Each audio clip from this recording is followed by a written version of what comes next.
ઊંઝામાં મસાલાના ભેળસેળિયા તત્વોને પ્રશાસનનું અલ્ટિમેટમ।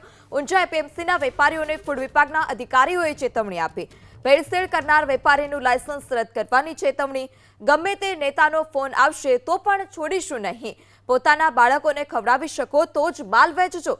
જીરુમાં ભેળસેળ પકડાશે તો બધાની વચ્ચે સળગાવીશું। એપીએમસી ચેરમેન ઊંઝામાં હાલમાં ફૂડ વિભાગની તપાસ ચાલી રહી હોવાનો પણ અધિકારીએ દાવો કર્યો। ભેળસેળિયા તત્વોને ભગવાન જોઈ રહ્યા હોવાની પણ અધિકારીનું ભાવુક નિવેદન।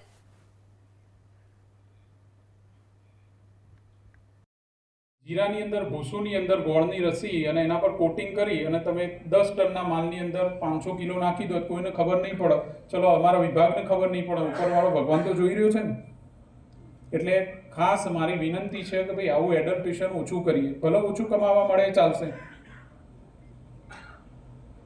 અને અમે તો જ્યાં પડશું ને પકડશું ને એમાં કોઈને છોડવાના નથી। ભલે ગમે તે રાજકારણીનો ફોન બી આવે કે આ સાહેબો છે ને પૈસા લે પછી ફૂટી જાય છે અને જવા દે છે માલ। તમે અહીંયા પકડી આવો, અહીંયા અમે એને સળગાવીશું બધાની વચ્ચે। જો સાહેબ એક હું બીજી વાત કહી દઉં તમને કે હું જ્યાંથી પણ અમે પકડી લાવીએ એ વેપારીનું નામ આપશું, એનું જે એપીએમસી લાયસન્સ છે તમે અમે લાયસન્સ રદ કરીશું। તમે તમારી ભલામણના આધારે અમે રદ કરી દઈશું। એપીએમસી પણ આવું ના જોઈએ, અમે લાયસન્સ જ રદ કરીશું।